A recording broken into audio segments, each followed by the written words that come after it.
y estamos con un invitado de lujo acá, el doctor Fernando Griffith está con nosotros.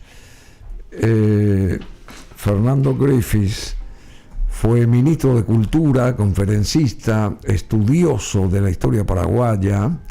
Fernando Griffith trabaja desde hace años en la reconstrucción de la cultura y la conciencia de Paraguay, de que si somos supuestamente soberanos, tenemos que bregar por nuestra propia cultura.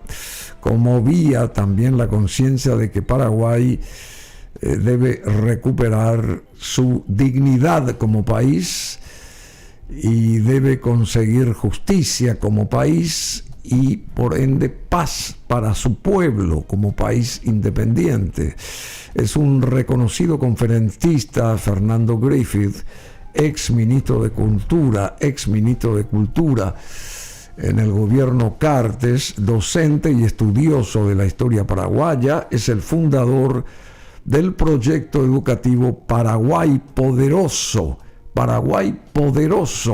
el cual llamó la atención del Banco Interamericano de Desarrollo para promover de manera formal esa potencia cultural que debemos preservarla, desarrollarla, tenerla en cuenta y ser conscientes de que tenemos que bregar, ya decía, por nuestros modos, usos y costumbres, ¿verdad? Porque si nosotros no creemos en nosotros mismos, entonces tenemos que ir a otro país nomás directamente, o hacer que los países vecinos nos anexen, ¿verdad? Si nosotros no nos vamos a pelear por lo nuestro, entonces, y tenemos que pelear por lo nuestro. Ayer yo vi una selección argentina fantástica, una selección colombiana fantástica, y yo quisiera que nuestra albirroja alguna vez esté en ese nivel de vuelta, porque alguna vez estuvo en ese nivel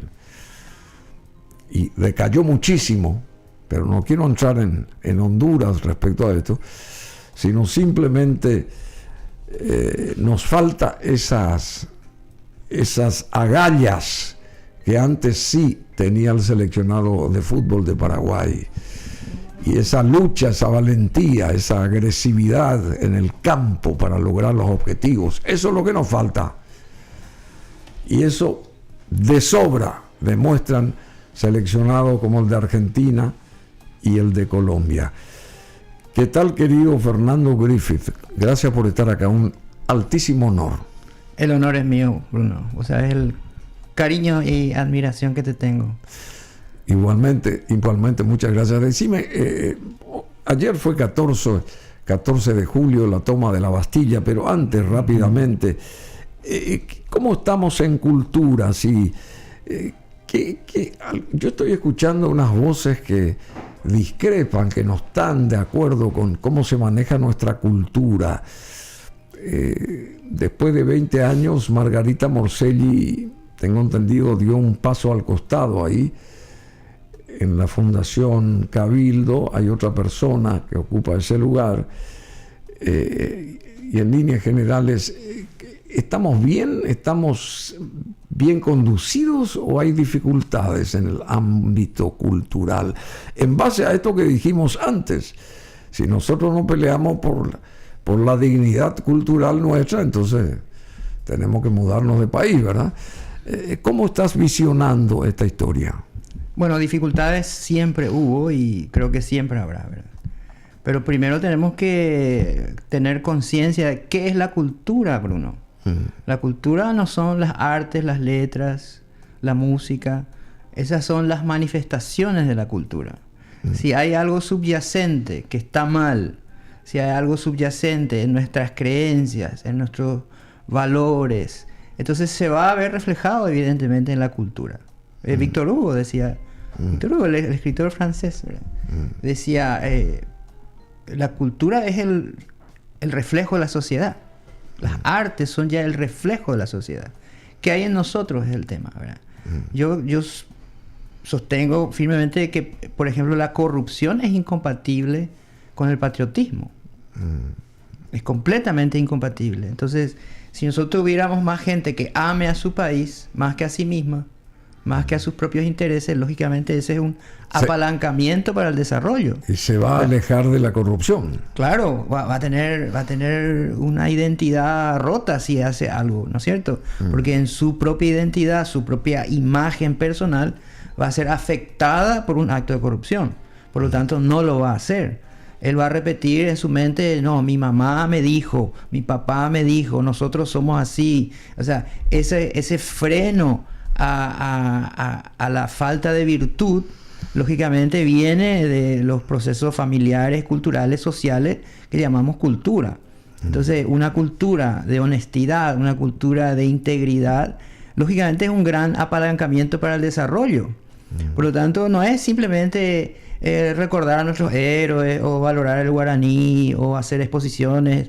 No, es mucho más que eso, ¿verdad?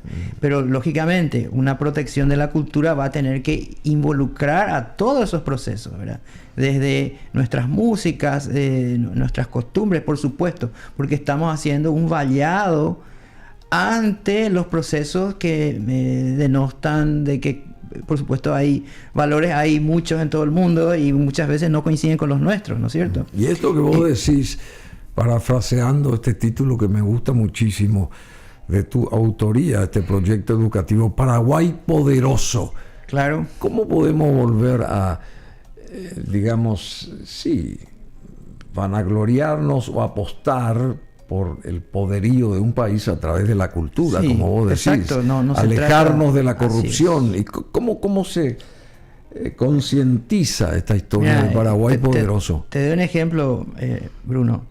En 1857, don Carlos Antonio López hace un discurso y dice que ese año, en su discurso anual, él solía relatar los hechos positivos, negativos, y entre los hechos positivos destaca que ese año no había un solo ejemplo de crimen contra el Estado. O sea, no había un solo hecho de corrupción ¿Ah, sí? en todo un año. Nosotros nos centramos muchas veces en ese periodo en la prosperidad, pero no nos centramos en otros logros, ¿verdad? Que crean esa prosperidad. Por ejemplo, la falta de corrupción. ¿Y de dónde viene esa falta de corrupción? De una cultura de integridad, de una cultura poderosa. Por eso decir bien, el Paraguay poderoso no es el poderío militar del Paraguay, que tenía en esa época, que sí lo tenía. Es la gente, sus creencias, sus valores, a qué está dispuesta a renunciar. Y eso lógicamente se vio en la guerra de la Triple Alianza, cuando la gente civil, común, el ciudadano de a pie estaba dispuesto a la muerte con tal de no perder sus conquistas sociales y políticas. Su identidad. Su identidad, exactamente. Y eso es la cultura. Por tanto, yo te decía hace un rato que la cultura hoy es un objetivo geopolítico. Sí, sí. La geopolítica entonces tiene hoy como misión la cultura también. O sea que todos... Hace mucho. Sí, la Hace política mucho. se mete en la cultura también. Por supuesto. La política. Por supuesto. Por ahí vienen la... ¿Y qué es lo que- busca al meterse la política busca en la la cultura? subordinación ideológica. Es imposible pensar en Venezuela, por ejemplo, en lo que está pasando hoy en Venezuela sin hablar de una subordinación ideológica primero. Entonces las ideologías y las creencias y las intenciones políticas no manifestadas, esa geopolítica que se mete en la cultura, eso es previo al poder político. Eso lo decía ya Antonio Gramsci hace 100 años. ¿Cómo se 100 llama? años. ¿Cómo se- Antonio Gramsci, el fundador Antonio, del sí. Partido Comunista Italiano Sí. que Mussolini encarceló. Antonio Gramsci, sí. 33 cuadernos en los cuales él describe la idea de que la cultura es lo que hay que tomar para la revolución comunista. Acordate que en Europa no tuvo mucho éxito, salvo en Rusia. En el resto de Europa fracasó la revolución comunista. Entonces él, estando preso, tiene tiempo para pensar, escribir y darse cuenta de que la superestructura del poder no eran los medios económicos, sino la cultura. Entonces ahí encontró la falla de la estrategia de Marx. Sí. La estrategia de Marx era la dialéctica de la oposición entre los ricos y los pobres, entre los opresores y los opresores eran los ricos, los empresarios, y los pobres era el proletariado. Entonces en esa oposición Marx se quedó, pero no entendió de que la superestructura del poder no eran los medios de producción, sino la cultura, porque es previa a ella. Bueno, y esto que estás desgranando también originó la famosa Revolución Francesa. Justo ayer se cumplió. Un 14 de julio, sí. La toma de la Bastilla. Así es. De 1789, el pueblo francés tomó la fortaleza de la Bastilla. Hay imágenes, me parece, ahí, dando inicio a una de las revoluciones más importantes de la historia. Y no solo por su carácter político, sino por su legado para los derechos de libertad, seguridad y propiedad. Fue gracias a este acontecimiento que el 26 de agosto de 1789 se adoptaría en Francia la Declaración de los Derechos del Hombre y del Ciudadano. A ver, ¿qué nos podés decir con esa capacidad didáctica tuya y el conocimiento que tenés, Fernando Griffith, acerca de la importancia de la Revolución Francesa? A ver. Bueno, hay tanto que decir, ¿verdad? Pero básicamente la revolución que tanto se estudia porque hay un cambio de era, un cambio de régimen. El antiguo régimen era un régimen ciertamente injusto, donde los primeros estados, así se llamaban, los estados de la sociedad, que eran básicamente la iglesia y el rey en primer lugar, la nobleza, esa cámara de ciudadanos que no pasaba el 3% de la población, no pagaba impuestos y estaba lleno de privilegios. Sí. Y también tenía las tierras públicas, o sea eran dueños de la tierra. Sin embargo, el 97% de abajo, que eran los comerciantes, los profesionales, había alguna gente con dinero ahí abajo, pero en general eran campesinos. Entonces, y trabajadores. Entonces ellos no tenían poder alguno y pagaban todos los impuestos. Entonces, y los años previos, sobre todo, Luis XVI, creo que sí, él sube al poder 10 años antes de la Revolución, con María Antonieta, y bueno, esos 10 años fueron años de despilfarro, años de malas cosechas, años donde el dinero se usaba en cosas banales, o en guerra, o incluso ayudas extranjeras. Entonces se produce el año anterior, en el 88, una muy mala cosecha. Se instala el hambre, se instala la frustración. Sí, porque la gente pasaba hambre. Mientras el rey Luis XVI vivía en la opulencia. Encima se corrió un rumor que hasta ahora existe de que María Antonieta le habían dicho, ¿no? que había un grupo de personas que estaba reclamando ante Versalles que había hambre.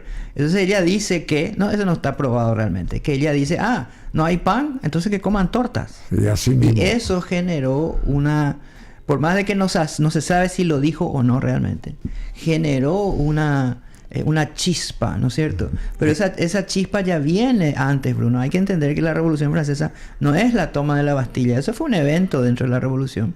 Pero la Revolución ya viene de antes. Viene con la Revolución de las ideas. Después fue ella decapitada. Fue decapitada en el año 93, hacia octubre, creo. Unos meses antes, en enero, 21 de enero, fue decapitado Luis XVI. Y esto que decías vos, el alza de los impuestos que solo se cobraban a la población más pobre,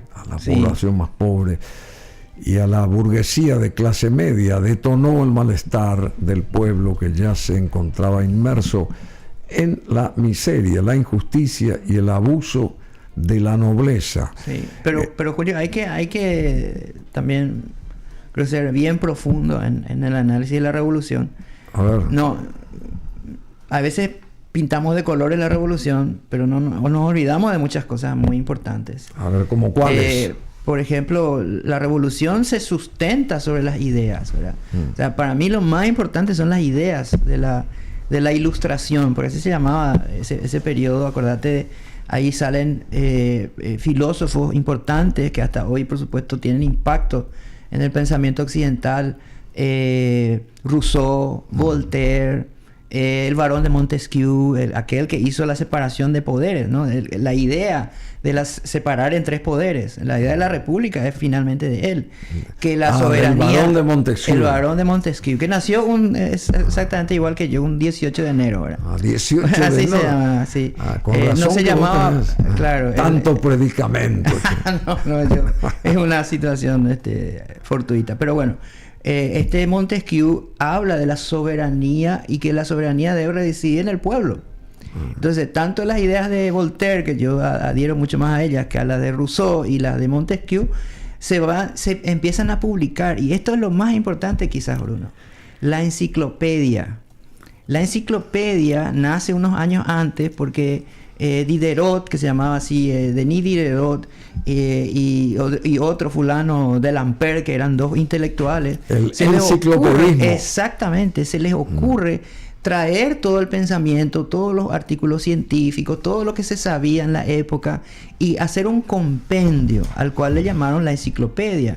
Pero una enciclopedia que valoraba los 3 ideales verdaderos de la revolución, que son la razón, la libertad, o por lo menos lo que ellos pensaban que era la libertad, y iban contra la tiranía, ¿no es cierto? Y la igualdad, ¿verdad? La igualdad, la razón y... la fraternidad también. Bueno, la fraternidad realmente quedó como un lema, ¿verdad? Pero no hubo nada de fraternidad. Pero la razón es lo más importante. Claro, la razón, ahí está. Y eso es lo que generalmente no se interpreta. Y eso hace ellos combatían, ¿sabes qué? En realidad le estaban combatiendo al poder de la iglesia. ¿Ah, sí? Entonces, claro, el poder de la iglesia en ese tiempo era muy grande. Y la iglesia, como no pagaba impuestos y como estaba a cargo de la educación, y ellos responsabilizaban el fracaso social a la iglesia, a la nobleza. Y claro que era un poder absoluto también, ¿verdad? Entonces, cuando empiezan las tensiones, a causa que la gente empieza también, Bruno, es muy importante, otro factor que no se suele hablar, que es el factor de la prensa. Había en ese entonces un conocido periodista que era médico también, Jean-François Marat. Y Marat, desde su periódico, la enciclopedia no era accesible a todos, pero sí el periódico. Sí, claro. Entonces la gente empieza a soliviantarse, empieza a agitar su espíritu, movido por esas ideas, las cuales por supuesto terminan en la revolución, que no es que inicia y termina el 14 de julio, ni siquiera eso, ¿verdad? Sino que lo de la toma de la Bastilla es importante porque por primera vez hay una sublevación de tinte semipopular, porque en realidad estaban detrás los capitales importantes, pero digamos que el ropaje se hace popular y va generando una serie de acontecimientos que van finalmente, terminan en el terror, por supuesto, entre el 92. La Bastilla fue el 89. 1789. Lo citaste muy bien, un documento muy importante que es la Declaración de los Derechos del Hombre y del Ciudadano. Hombre y del ciudadano. Y después sí. salió la versión femenina. Porque, sí. bueno, pero en esos años previos, en el 91, el rey Luis XVI se da cuenta de que el único apoyo que podía tener era en el exterior. Acuérdate que... Perdóname, sí. O sea que después del 89 siguió reinando el rey Luis XVI. Sí, siguió reinando. Pero después sale en el 91 una constitución y ahí nace la república. Pero él en ese año decide salir de Francia. O sea, sigue siendo rey entonces. Sigue siendo rey, se viste de campesino y con su familia se quiere ir a Austria. Acordate que María Antonieta era austriaca. Sí. Pero lo apresan y lo traen a París de vuelta. Y ahí empieza, digamos, el reino del terror, no exactamente en ese momento, pero sí él es decapitado en enero del 92 y hacia octubre es decapitada ella, y ahí inicia realmente el reino del superterror, ¿verdad? Que va contra todo privilegio y que se termina comiendo hasta sus propios ideólogos, porque hasta el propio Marat muere en su casa, en su tina, ¿verdad? Porque él estaba haciendo una lista de los traidores y una mujer entra y lo asesina. Pero los demás, Diderot, había 2 fracciones por uno, una moderada los girondinos, y la otra era la revolucionaria en serio, los jacobinos. Y ahí estaban los más violentos, digamos, ¿verdad? Y este señor que Robespierre, es periodista, Camille Desmoulins. Había una serie de periodistas que estaban... Desmoulins. Sí. Desmoulins le dicen ellos. Desmoulins, sí, Desmoulins. Camille Desmoulins. Sí, sí. Los líderes de la revolución terminan muertos. Porque la revolución se enciende, pero no se podía apagar. Porque era como un frenesí de sangre. Que imagínate, en una región que se llama la Vendée, viene la Gran Vendetta, realmente. De ahí surge la Gran Vendetta. Bueno, la Vendetta es un término italiano del sur, sí, pero digo, en la Vendée terminan con 300.000 muertos. Porque en la Vendée el clero, los católicos, los campesinos hacen una contrarrevolución, pero que después los revolucionarios se encargan de aplastar, y ese era realmente el reino del terror. Todos morían por los pies o las botas finalmente de la revolución. ¿Pero en qué concluye todo esto? Napoleón, ¿verdad? Porque aparece la figura de Napoleón. Acordate que Prusia y Austria venían a combatir la idea de la revolución porque ellos eran monárquicos. Entonces ahí surge la figura militar de Napoleón, que no era francés, era corso, ¿verdad? O sea, de Córcega. Y incluso tenía acento él cuando hablaba francés y se burlaban de él. Pero bueno, su genio militar le va abriendo esa imagen, sus grandes conquistas militares. Finalmente él acumula tanto poder que en el 99, a final de ese siglo XVIII, le nombran cónsul. Decime, ¿por qué tanta importancia a lo de la Bastilla? ¿Era una cárcel la Bastilla? ¿Qué era una cárcel, había ahí muchas armas acumuladas, entonces había un objetivo. Un castillo, una fortaleza. Era una fortaleza, hoy ya no existe, ¿verdad? Pero era una fortaleza, tenía incluso el director termina asesinado y su cabeza paseada por las plazas, ¿verdad? Entonces la Bastilla fue más que un objetivo militar, fue un símbolo de la revolución. Porque en ese momento solamente custodiaba a 7 prisioneros. Sí, estaba muy mal custodiada. En ese 1789. Así es, 14 de julio. Cuando tomaron lo de la Bastilla, un edificio con muros de 25 metros de altura, era una construcción medieval que funcionaba como prisión, y desde el siglo XIV la Bastilla se había convertido en una de las prisiones favoritas de era los como reyes, la Torre de Londres. ¿Te acuerdas de la Torre de Londres? Claro. Fungía ese mismo pero rol. Mucho más grande que la Torre de Londres. Claro. O sea, era el tacumbú, era el caseros para los argentinos, ¿verdad? Donde se iban el Tebegó para Francia, ¿verdad? Donde se iban los traidores, los que no pagaban impuestos, etcétera, etcétera.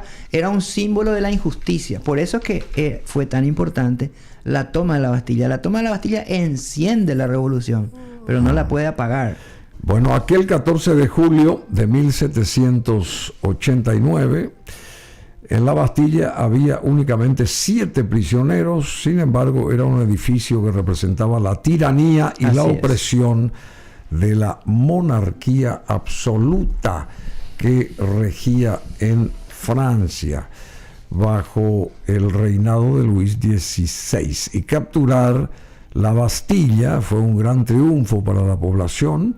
La victoria le demostró al pueblo francés que estaba listo para levantarse en armas. De alguna manera demostró de que el poder revolucionario, digamos, no tenía límites. Era solo cuestión de decisión, y que el rey no tenía el poder realmente para evitar esa revolución. Entonces, lógicamente, la violencia uno sabe cuándo empieza, pero no cuándo termina, ¿verdad? Y finalmente la propia violencia que termina decapitado con la guillotina, más o menos 20.000, ¿verdad? Hasta con sus propios ideólogos, ¿verdad? El doctor Guillotin, ¿verdad? Marat era el que lo contactó. Guillotin, él fue el que inventó la exactamente, y luego promovida por Robespierre, ¿verdad? Pero todos ellos terminan decapitados finalmente, ¿verdad? Todos, ¿verdad? Entonces, pero Bruno, lo más importante de la revolución son las ideas, ¿verdad? Y que la gente entienda de que las ideas importan. No necesariamente, yo personalmente no necesariamente estoy de acuerdo con todas las ideas de la revolución, pero sí tengo que reconocer de que fue un antes y un después para la humanidad, ¿verdad?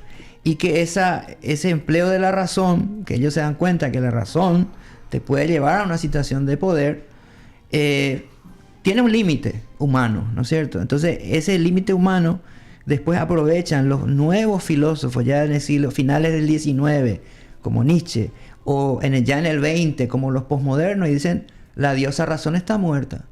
¿Qué es lo que ellos decían? Que la razón al final era un instrumento del poder, ¿verdad? Bueno, yo no estoy de acuerdo con eso, pero bueno, en fin. Pero lo que te digo es que esas mismas ideas son las que hoy se atacan desde la posmodernidad. La posmodernidad es una situación que hoy vive la humanidad, donde se niega a la razón, donde se niega a la verdad. Y cada uno construye su propia verdad, ¿no? Eso es deshacer el poder. O sea, es una suerte de torre de Babel. Así mismo. Entonces ahí es donde encaja bien la ideología de género, por ejemplo, ¿verdad? Donde cada uno construye su propia realidad de manera emocional encima. Porque como ya no está la razón, entonces ¿qué queda? La emoción. Y donde los sentimientos. Donde existe ¿cómo que se llama? La conciencia elástica. Exactamente. Entonces, de alguna manera, Bruno, la posmodernidad se opone a lo que hizo la Revolución Francesa, ¿no? Exaltar al ser humano, exaltar a su razón. Y eso, imagínate la Revolución, Bruno, que yo no sé si vos sabías, pero probablemente sí, que hasta cambiaron los nombres de los meses. ¿Ah, sí? Ya no era más enero, febrero, marzo, no, eran nuevos nombres. ¿Sí? Era nevoso, era enero, pluvioso, era febrero, ventoso, era marzo, y así hasta diciembre, ¿verdad? ¿Y por qué? ¿Por qué? Y porque todo había que desmontar. Había que desmontar todo lo anterior para construir sobre algo nuevo. Eso no sabías. Se cargaron también con los días de la semana. Dijeron, bueno, cada mes va a tener 30 días y van a ser 3 semanas de 10 días. A las iglesias que tenían campanarios altos las destruían porque tenían que los campanarios ser todos iguales. ¿Sí? O sea, hubo una revolución cultural realmente que se cargó con la cultura francesa de esa época en nombre de la revolución, que repito, no todo fue de colores, fueron algunos puntos muy oscuros de los cuales a veces no se quiere hablar. Sobre todo la gente de pensamiento de izquierda, mucho no quiere hablar de estos excesos de la revolución, porque acordate que los jacobinos eran...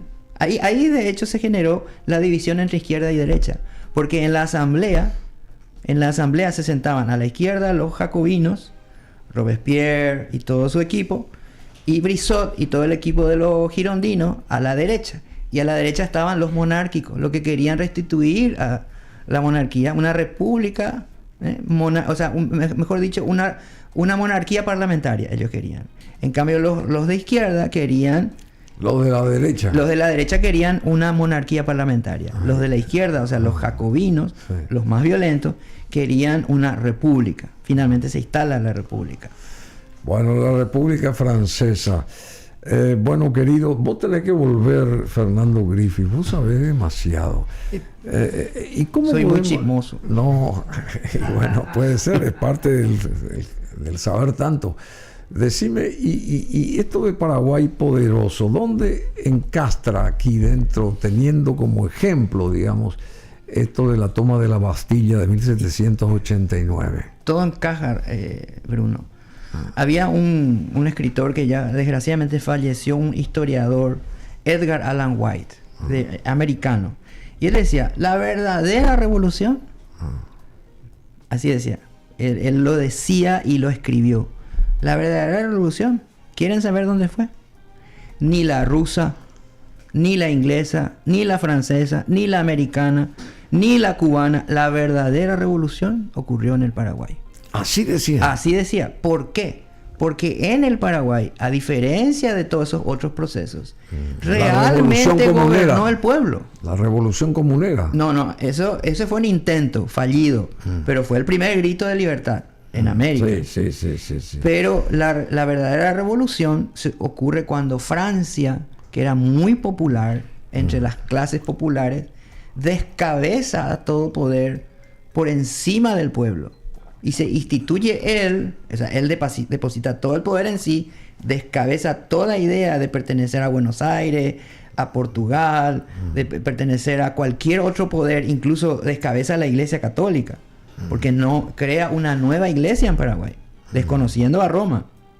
Y él dice, bueno, el verdadero poder va a residir en el pueblo. Y ocurrió, porque los delegados de todo el país le apoyaron en esa idea. Eso es lo que termina después con algunos revolucionarios muertos, como Yegro y otros, porque ellos se oponían a esa idea. Entonces, las corporaciones, los ricos, el mercantilismo británico que se apoderó de Buenos Aires, eso acá no corrió. Entonces, no había interés alguno por encima del pueblo paraguayo. Entonces, la verdadera revolución ocurrió aquí. ¿Vos lo defendés a Francia? Lo defiendo. ¿Y no a Fernando de la Mora? No, claro que no. ¿Ah, sí? Porque él tenía otra idea. ¿Cómo iba? Eso no significa, Bruno, que ellos hayan sido malas personas. Lo que significa es que, en mi opinión, tenían las ideas equivocadas. Eran las ideas de Buenos Aires. Acordate, Bruno, que lo que pasó en Buenos Aires, eso es para otro programa, ¿verdad? Sí, claro. Porque va a ser un poco polémico con nuestros hermanos argentinos. Lo que pasa en Buenos Aires realmente es que los británicos hacen una revolución invisible ahí. Porque su imperio se da cuenta de que no podía militarmente con el Río de la Plata. Entonces, en 1810, ellos gestionan, desde la Cámara de Comercio Británica, desde los periódicos que fundaron en Buenos Aires, Montevideo, gestionan una subordinación ideológica mercantil. Y eso Francia rechaza, porque se da cuenta de que en ese caso no iba a residir sobre el pueblo la soberanía. Querido Fernando, te tenemos que despedir porque tenemos otro invitado. Se nos acaba el programa, pero tenemos que hablar con él, conversar con él. Él viene del interior y tiene un montón de novedades también. Y simplemente la invitación... Yo lo suelo ver, capo. ¿Así? Sí. Muy bien, yo sé que es un capo comunicador también muy bueno.